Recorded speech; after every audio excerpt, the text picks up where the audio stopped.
Welcome to the American College of Surgeons Bulletin Brief from the front lines, Surgeons' Voices. And it's with immense pleasure that I introduce today our guest interviewee, Dr. Tim Mullet. Dr. Mullet has recently become the chair of the Commission on Cancer, and Dr. Mullet's day job is professor of surgery, professor of thoracic surgery at the University of Kentucky. Welcome, Dr. Mullet. Thank you, Steve. It's good to be here. Great to have you with us. Firstly, if you could spend a few minutes, please, and just enlighten some of our viewers and listeners about the Commission on Cancer, given that these videos are seen by many surgeons who are not cancer surgeons. Sure. The Commission on Cancer actually is it's a coalition of not just surgeons, but also members of the cancer community that include medical oncologists and radiation oncologists, as well as a number of surgeons representing in the American College of Surgeons Fellowship. But it's also nearly 60 member organizations that are representation of the entirety of cancer care. That involves academic institutions, it involves areas of leadership and from the military, from government.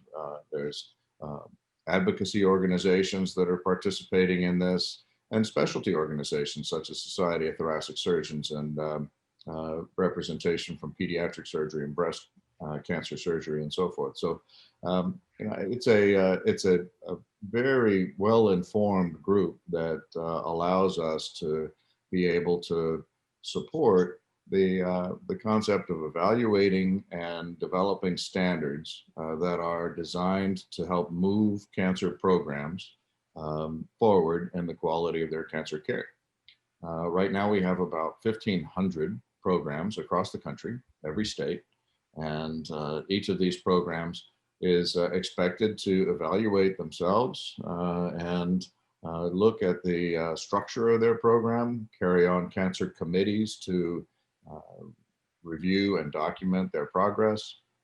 They all provide multidisciplinary care, and this is for programs that are small, but all the way to the largest programs in the country.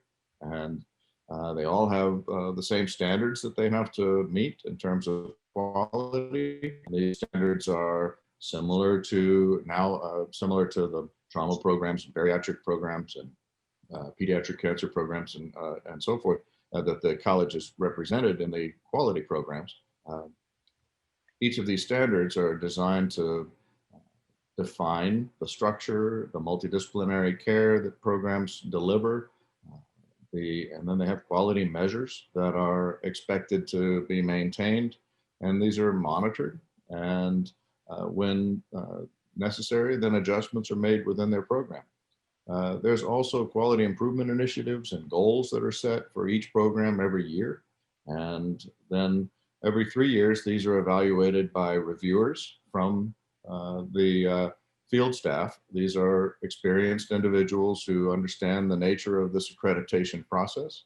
And then they review each of the programs, go over all of the standards, discuss some opportunities for quality improvement within each program. And then they are able to define that the program is worthy of accreditation for another 3 years.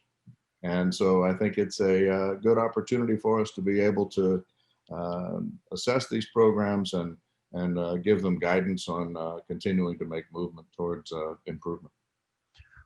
Perhaps you could expand a little bit, given the era of COVID-19, and speak about the impact of accreditation specifically. The accreditation process, length of accreditation, method of accreditation that's been caused by COVID-19. It's been obviously since many of our reviewers are in a high-risk population. It's been we've put a stop on sending reviewers out into programs and traveling around the country to be able to assess these facilities. For a few months, we stopped all of the reviews until we could kind of get a better handle on what direction we were going to go. Now we've been able to transition to a virtual review format.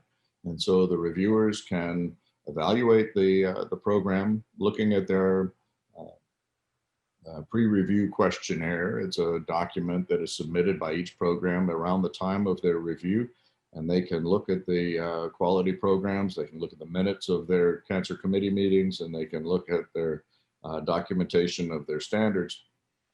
And then they can virtually meet with each of the programs, see their entire cancer committee.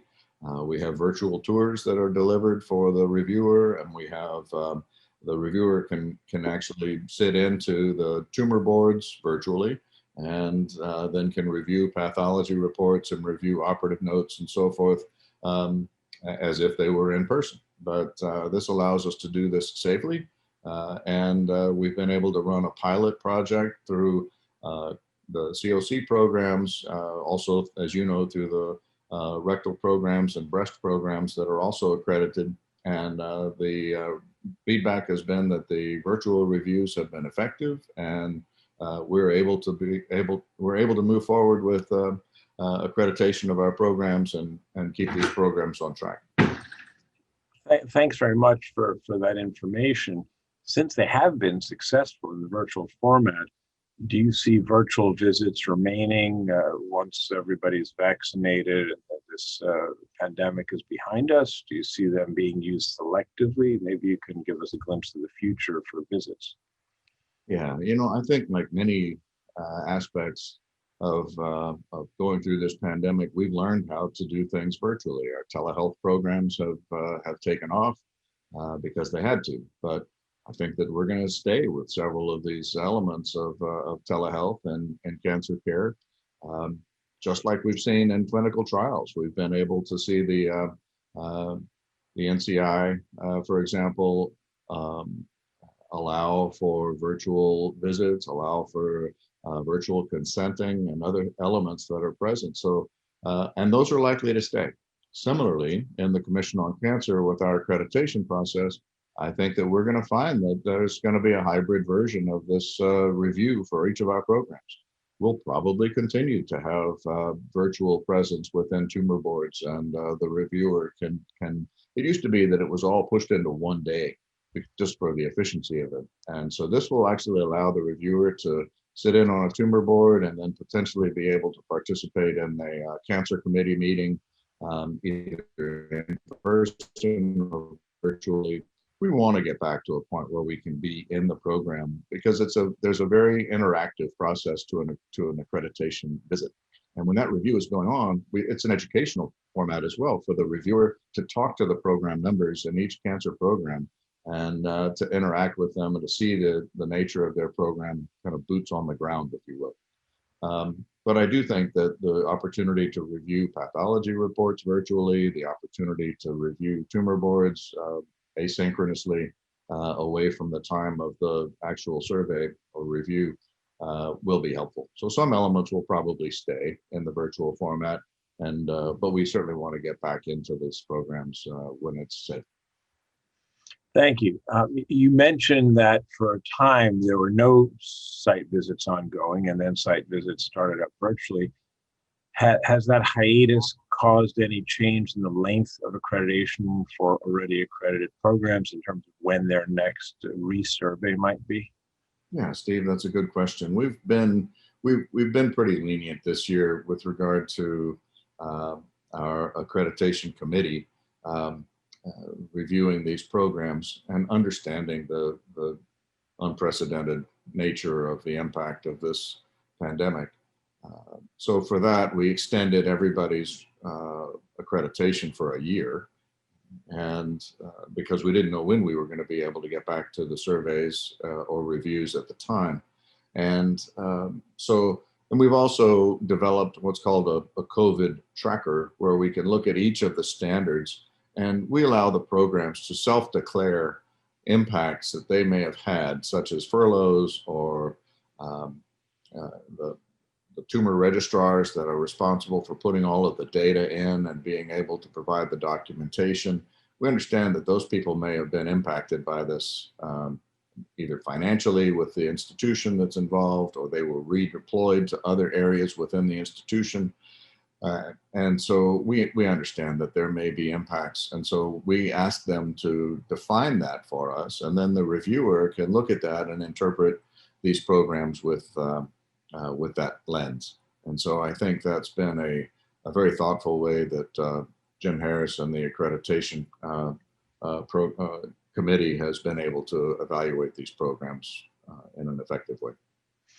Thanks very much. Very helpful information, I'm sure, for everybody listening and watching. Moving from the more generic of the CoC to the more specifics of your tenure as the chair, what changes do you envision? What plans do you have for the CoC as our chair? Well, I see. I've been involved in the commission for nearly 20 years in my own program as the chair of our cancer committee, and then for the last 6 years as the state chair for Kentucky. And so I've evaluated a lot of programs and looked at the impact of accreditation, and I've seen 9 or 10 new programs get started, and the value of these standards and the process of accreditation really moves institutions, small and large. And so I think there's a lot of power in the process of establishing these standards to help move programs, and in our case, the cancer care at large. And so I think that where we can go with these standards is to really look at quality improvement, such as the use of new technology and biomarkers, which has not been represented in the standards at this point. So I think we can begin to move in that direction to help make sure that we are effecting implementation of these new technologies and new directions. I also think that in this year, we've certainly had an increased awareness of disparities. And we've been able to see impact. We've seen critical conversations that have gone forward in opportunities for understanding the disparity. And in cancer care, I think that can be represented in a lot of ways. It may be seen as disparities in cancer care from access to care. That may be geographic, it may be distance, it may be rural cancer programs that have challenges that are not present in urban or metropolitan cancer programs. Maybe urban that are frankly in the same community of some of our largest healthcare systems that have difficulty with access to care. So I think that we should use our standards, and there are a number of tools within the National Cancer Database, the NCDB, that allow us to evaluate disparity and look for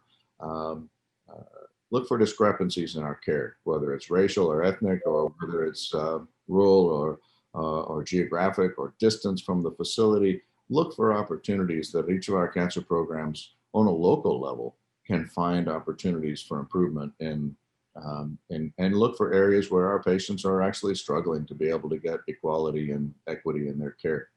So I think that as we move forward, I'm interested in really putting an emphasis on rural cancer programs, because there's a lot of cancer patients out there that are in the rural regions that we need to pay particular attention to how they're getting their cancer care delivery.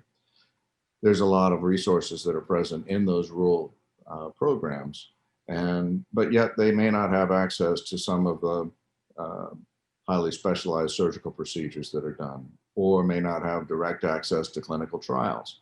And so I think that there's going to be an important emphasis on being able to provide collaborative care. As I go forward, I'd like to see that our programs are actually interacting with one another so that our patients can get the care that they need in the right place, rather than having to travel great distances to be able to get care that actually could be delivered closer to home. Perhaps we can emphasize the quality of cancer care in their local community, but also emphasize the opportunity for collaboration with larger programs when necessary.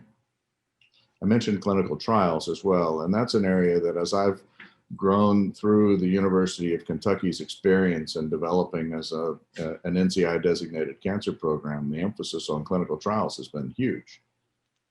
not every cancer program can deliver clinical trials. It requires a capacity for clinical trials. It requires a number of resources to be put into that uh, into that process of establishing a research program. But I think every cancer patient really does need to have access to clinical trials when the time is right. At some point, conventional therapy it may not be successful. And so we need to be able to provide increasing access to clinical trials. And so I think that using our standards, we can probably move in a direction to emphasize um, uh, better attention to therapeutic clinical trials. And to go back to the racial or ethnic or other uh, aspects of disparity, I think that for a long time, we've seen disparities in accrual in clinical trials. Minorities, underrepresented populations are not often engaged in clinical trials. And I think that if we don't increase that diversity and accrual in our clinical trials, we may be missing signals in effectiveness of therapy. So while we're on the subject that you've mentioned a few times about local level and accrual in trials as being so important, getting this work done throughout the country and underrepresented, underserved areas, both rural and urban, the other side of the equation is, of course, having the providers who are engaged, who are promoting the very essential work of the CoC in their communities. So how does somebody who is listening and watching get engaged? How does a surgeon become involved in the CoC on a local level to help ensure that access to patients to CoC quality cancer care? That's a great question, and it's a great opportunity. You know, every CoC accredited program has a cancer committee. The cancer committee represents the institution. It's not just the medical oncology suite or the chemotherapy infusion suite. And so when we talk about a cancer program, we really are talking about everything from access to cancer patients to come into the institution. We're talking about surgical care, we're talking about medical care, perhaps radiation therapy is delivered, pharmacies involved, nutrition, all the way to survivorship on the other end. Every cancer program has a chair that also has a cancer liaison physician. And that's really where I see surgeons fitting in particularly well, because the cancer liaison physician is often the data champion for that program regarding the quality of their program. And the surgeons are, in my view, and I've watched this over many years, the surgeons are uniquely positioned in a cancer program because they interact with the medical oncologist, they interact with the radiation oncologist, they interact with the operating room, with the whole process of getting patients through their facility, inpatient and outpatient. And so I think that the surgeon can provide a very diverse perspective of a cancer program. And so I would encourage surgeons to participate in their cancer committee. We need to have surgical representation, maybe even multiple surgeons, because there can be several specialties involved. And that gives a better conversation during the cancer committee meetings about how surgery fits in and how the surgical care of patients, the transitions of care where patients are particularly vulnerable to being lost to follow up or lost in transition between surgical care or medical care, or at the time of evaluation of a diagnosis that the surgeons are often involved in, and then getting that patient handed over into medical care or radiation treatment and so forth. So I would encourage you to participate in your cancer committee.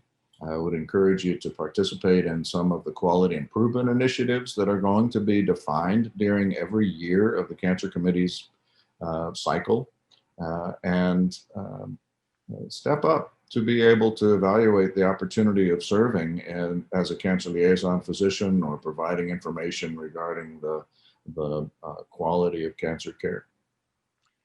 Thanks very much. It's an important message. I hope people will embrace it and step up and take advantage and help us help our patients through the CoC. And the very last question, you mentioned earlier about specialized care. You also mentioned the NABPC and the NAPRC. Do you envision in the near future having additional specialty programs looking at specific cancers? I think we're seeing such success with the National Accreditation in Breast Cancer Programs and APBC, and then of course in your program and the NAPRC for rectal cancer. And I clearly see that there's going to be advantages for us to look at other cancers because of the specialization that's happening. In your area, it was technical specialization, and that really came forward because we identified some disparities in the quality of the surgery that was actually being performed. I think that as we go forward, perhaps in lung, we might look at some of these biomarkers or look at other areas and how are we going to be, it's becoming so specific and the surgical care is so unique. We also see the same thing in pancreas. But to be honest, I think that one area that we're really going to start with is where we've gone with these cancer surgical standards and the new cancer surgery standards program, CSSP, led by Dr. Matt Katz, is really kind of our first opportunity to really evaluate the quality of surgery that's performed in these different specialties. And right now we're looking at cancer surgical standards in breast, in melanoma, in colon, in rectal, in lung cancer surgery. And I think we're going to be moving forward in other areas as well. And so I clearly see that there's a success in our ability to examine particular cancers. Whether it needs to move forward with an individual accreditation program or not, I really think it should be driven by objective measures. And your program really highlighted that one. There were discrepancies that we're seeing in the quality and the outcomes of surgical and medical care for patients in rectal surgery. That really drove a need for establishing a program and accreditation. Similarly in breast cancer.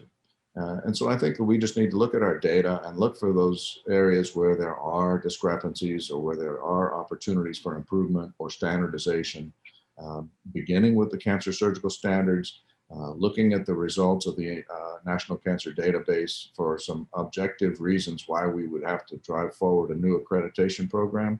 But I certainly wouldn't be opposed to it if there are disparities that are identified. Thanks very much, Tim. I really appreciate your time and your reflections and look forward to working under your leadership for the next 2 years at the Commission on Cancer.